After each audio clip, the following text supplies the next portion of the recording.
Many of the businesses flooded here 11 days ago are still closed. The amount of recovery work there is to do here is vast, and to be fair to the council, they have engineers, finance and housing officers out there trying to assist.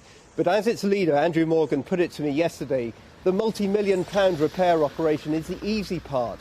Rebuilding lives poses the biggest challenge. And as we've witnessed day in, day out here, I have to say it is very hard to overstate the amount of harm psychologically this is causing, and importantly, in already disadvantaged communities. They are thought to number more than 1,000 in Rhondda Cynon Taf alone. Their homes flooded, lives in upheaval. Young, old, fatigued by rain and in need.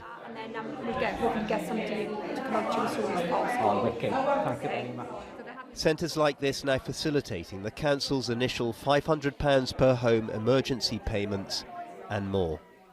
The crisis is far from over. The crisis has just begun. Some people have got no heating in their houses. They're still living upstairs. This is just the beginning. What have you lost? Electric beds, sofas, washing machine, dishwasher. Norma Jones, here with her daughter Lisa, is one of the few left in her street in Pentre. Hey, Mum! The flooding's so bad it's now mostly carless and eerily quiet. But for the sound of sweeping and dumping. So you're now living upstairs? Yeah. And it's a pain for her. It's a real pain. Norma, who has arthritis, clambers breathlessly up the stairs. They had no insurance for the damage below. So you've got your bedroom here. This is the bedroom, yeah. Food over there. That's the dog food, crisps and cornflakes, and then I need it. And then I got a little room around by there then, which has got... Her husband David is registered blind. They've rejected offers to relocate, fearful of losing this home. That's not going to dry. It's drying, it is. but it's not drying fast enough. But the unrelenting pressure of getting it fixed, with the help of their children, is proving too much. They're going to pick the floor up. They're going to pick the bathroom floor up. We borrowed a fridge. The cupboard's got to go. The washing machine is working, but I don't know how, it's making a noise. If central heating is working, we had the boiler people down, and because my shower's not working, and he said the boiler's okay, but now that boiler started to go funny now, it's making funny noises. I've cleaned the last 3 days, I've been in the bathroom, cleaning the bathroom. I'm too old to go and start all over again, and, I'm too old. Too old were some of the bridges here for the ravages of the last storm. A staggering 9, we're told, may have to be rebuilt. And as the council leader shows me the Lido still being drained of mud. Some of the pipework has ruptured through the damage. Only now is a basic picture of the wider damage emerging. What's also beginning to emerge among so many of the communities affected here is an early indication of just how many people have no insurance cover to fall back on. In one street, nearly half are uninsured, one community worker told us. Oh, you got the postcodes, haven't you? Yeah, how many people do we need there, though? I'll take them all down there. All of them? Yeah. We're at another centre, buzzing with volunteers in Pontypridd, rammed with donations, and all witnessing the hardships firsthand. The fact that they haven't got insurance, they're on benefits that are all low incomes, even families that are working on low incomes, where they've got no insurance, they couldn't afford to take out insurance on their property because they're struggling day to day as it is. Further south in Nantgarw, the storm is costing businesses dearly, like this cake decorating and model making business, one of several here uninsured for flood damage.